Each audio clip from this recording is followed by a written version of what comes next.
Bonjour à tous. Dans cette vidéo, on va voir la partie 3 du pôle RC condensateur dans laquelle on va voir l'équation différentielle en UC pendant la charge du condensateur et la solution de cette équation différentielle. Donc tout d'abord, c'est quoi l'équation différentielle en UC?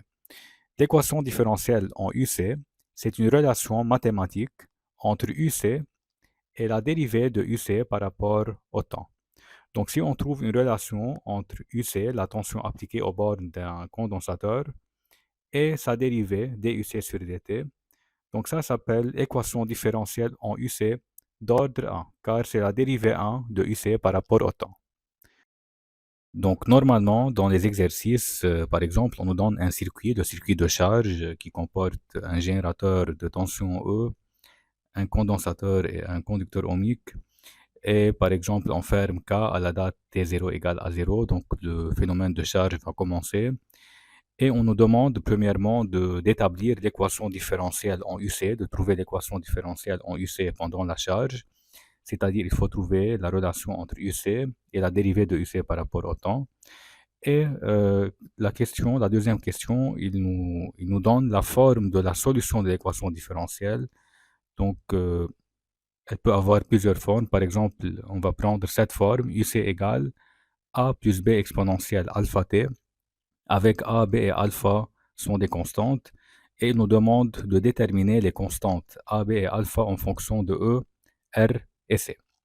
Donc, dans la question 1, le but c'est de trouver la relation entre UC et dUC sur dt, et dans la question 2, il faut déterminer les constantes A, B et alpha en fonction de E, R et C. Donc, pour répondre à la question 1, on commence toujours par appliquer la loi d'additivité des tensions.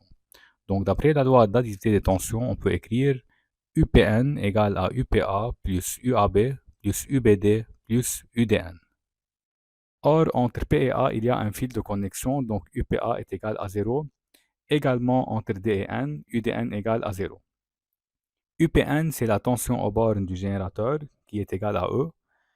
UAB, c'est la tension aux bornes du conducteur ohmique. Et UBD, c'est la tension UC aux bornes du condensateur. Donc, on obtient E égale UR plus UC. Or, d'après la loi d'Ohm, on peut écrire UR égale à R fois I. Donc, on obtient E égale RI plus UC. Dans la partie 2, on a vu la relation entre intensité, charge et intensité, tension aux bornes du condensateur. Donc, ici, d'après le circuit, I égale à dQ sur dt. dQ sur dt, car le sens positif, qui est indiqué sur la figure, entre par l'armature qui porte la charge Q. Donc I c'est dQ sur dt, et Q égale à C fois UC. Donc on peut dire I égale dérivé par rapport au temps de C fois UC, donc c'est C DUC sur dt. Donc si on remplace I par C DUC sur dt, on obtient E égale RC DUC sur dt plus UC, qui est l'équation différentielle du premier ordre en UC. Donc on a trouvé une relation entre UC et la dérivée 1 de UC par rapport au temps. Donc c'est une équation différentielle du premier ordre en UC. Passons à la deuxième question. Il faut déterminer les constantes A, B et alpha en fonction de RC et E.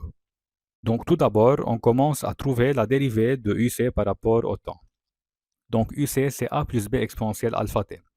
A c'est une constante. La dérivée de A c'est 0 plus la dérivée de B exponentielle alpha t, c'est B qui est une constante, et la dérivée de exponentielle alpha t, c'est alpha exponentielle alpha t. Donc on trouve finalement dUC sur dt égale à B alpha exponentielle alpha t. Deuxième étape à faire, on remplace UC et dUC sur dt dans l'équation différentielle. Donc ça c'est l'équation différentielle qu'on a déjà trouvée. E égale RC dUC sur dt plus UC. Donc on remplace dUC sur dt par B exponentielle alpha t et UC par A plus B exponentielle alpha t. Donc on obtient E égale RC B alpha exponentielle alpha t qui est dUC sur dt plus UC qui est A plus B exponentielle alpha t. Donc ici dans ces deux termes on a B exponentielle alpha t, un terme commun. Donc on factorise par B exponentielle alpha t. Dans le premier terme, il nous reste RC alpha. Et dans le deuxième terme, il nous reste 1.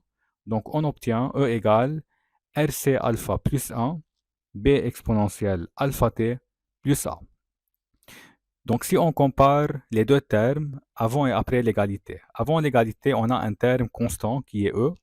Et après l'égalité, on a un terme variable car il dépend de t, plus un terme constant qui est A.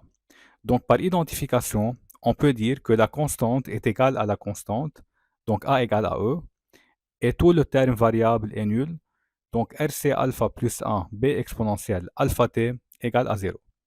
Or, B exponentielle alpha t est différent de 0, par suite, RC alpha plus 1 est égal à 0, donc alpha égale à moins 1 sur RC.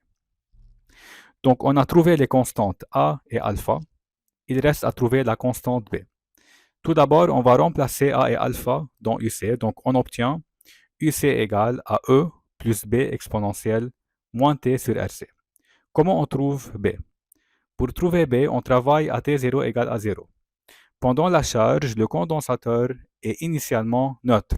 Alors, à T0 égale à 0, UC égale à 0.